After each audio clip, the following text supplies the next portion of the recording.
Hello, everybody. It is Tuesday morning. It is October. I can't believe it. October the 1st. And a lot going on in the fishing front.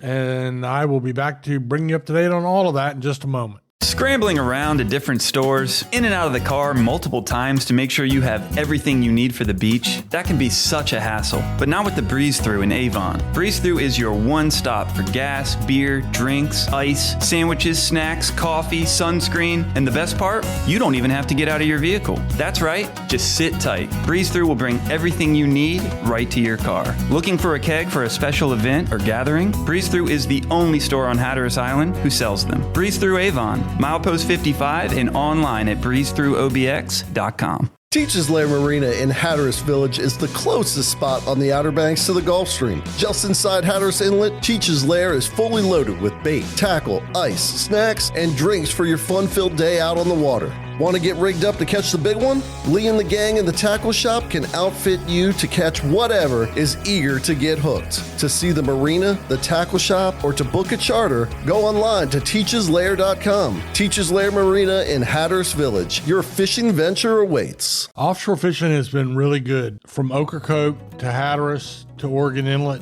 A nice mixture. Everybody is catching wahoo, dolphin, and tuna. But it varies a little bit in how that's broke down. For instance, my longtime sponsor and friend, Captain Jesse Anderson on the Carolina Girl in Hatteras, yesterday had a box full of wahoo, a limit of wahoo. She's really good at catching those things. And once she gets on them, there's trouble in town. She put a bunch of them in the fish box and rounded that catch off with a few dolphin or mahi, and most of those were bailers. But the fleet also had in Hatteras some blackfin tuna. Now, how does that compare to Oregon Inlet? It was kind of the opposite. They had great dolphin fishing with a few wahoos instead of great wahoo with a few dolphins. So either way, it comes out about the same, but that's what they had. They also had a few blackfin and a few yellowfin tuna and a pretty good white marlin bite. It's been hot and cold, I guess you could say, depending on the weather and the wind, but it's been pretty darn good. We had some boats over the weekend with 6 or 8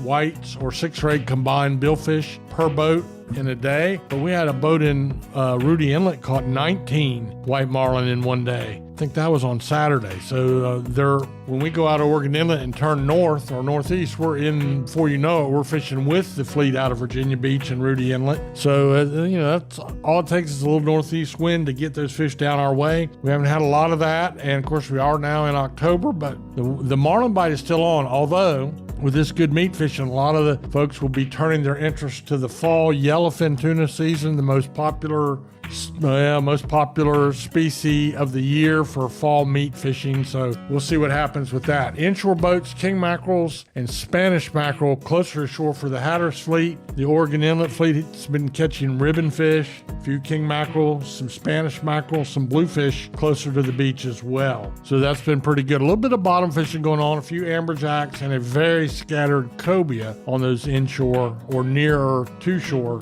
catches. On the piers, the drum bite is still on. Get a little bit of choppy sea, they like it better, and it's almost every pier is having some action. We've also had a few down on Cape Point and other locations in the surf fishing proper, but mostly it is on the piers. We did have Rodanthe Pier had a really good bite on Spanish mackerel yesterday. They're up and down the beach, but they had a real good bite of that. We had a real good bite of bluefish the last couple days on Cape Point, including a blitz the day before yesterday that lasted about 4 hours, so that was good. Otherwise, in the surf, it's that mix we talked about yesterday, real nice mix, but at the heart of it are bluefish, and these are from large Taylor blues up to these 10, 11 pound, I call them big bluefish. There's still some pompano around, although they'll be departing the area soon. That fish gets out of here when it starts cooling off a little bit, but fall's a great time for spot, for croaker and sea mullet, and they are catching all 3 of those. So the best thing to do is get in your local tackle shop, talk to them a little bit about how to catch those simple double hook bottom rigs, crowd pleasers, kid pleasers, great in the skillet, cooked up a little bit, and your local tackle shop will help you do all of that. So we'll take just a little short break, and I'll be back to talk to you about what's happening in the backcountry. Real That's the first word that comes to mind when I think about Outland Seafood in Mans Harbor. Yeah, they're the first and last place you see coming to and leaving the Outer Banks on Highway 64 in Dare County, but they're also real when it comes to fresh local seafood. Troy Outland, real. Curtis and Josh, real. The indoor crab shedders, real. Stop by and see for yourself right next to White Shopping Center and check them out on social media. Outland Seafood in Mans Harbor, real. In the backcountry, the speckled chop bite seems to be increasing now every day. These are not the great big ones, but they are legal size or keepers, and it's a pretty good bite. Not only that, it's one fishery you really don't have to have a boat. You can fish so much shoreline on the backside of Hatteras Island and on the backside of Ocracoke, and then around Wanchese on the southern tip of Roanoke Island is a good spot.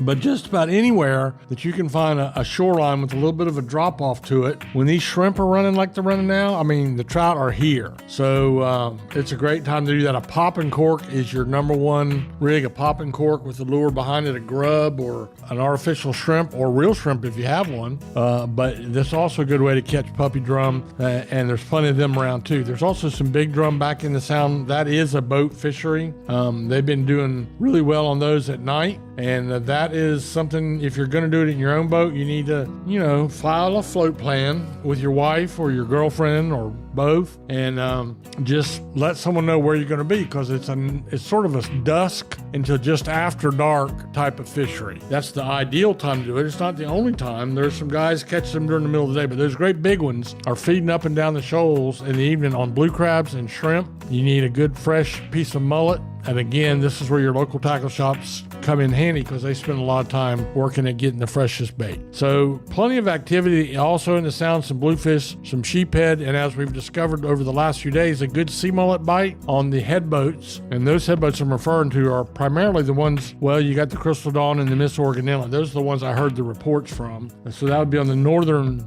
end of the Pamlico Sound, but there are head boats down in Hatteras too. So that's something that head boats thrive on, is when you can catch small fish on bottom rigs, and it's great for family fishing or kids. Calm water, good way to go, and it's very affordable. So that's what's happening in the fishing roundup for today. We'll be moving on into the midweek stuff. Right now, a change in weather coming kind of like maybe tonight. The wind going to come back out of the north, and the temperature's going to cool off a little bit. Of course, I'm talking about all these things and how the weather is and how we're able to go fishing. We got to remember there's a lot of folks really struggling in our state right now. Our thoughts and prayers go out to those, as well as anybody down through the Carolinas and Georgia, and to all of my friends down in the Big Bend part of the state of Florida. I want to say this. The years I spent charter fishing in the Florida Keys, which was 2 winters, the boats that wintered down there, the charter fleet was made up of mostly charter boats from the Big Bend area. In other words, the Gulf Coast area of Florida. They would go down to the Keys, and I went down to the Keys also on the Fiesta, a boat a lot of folks remember from Hatteras Harbor Marina, and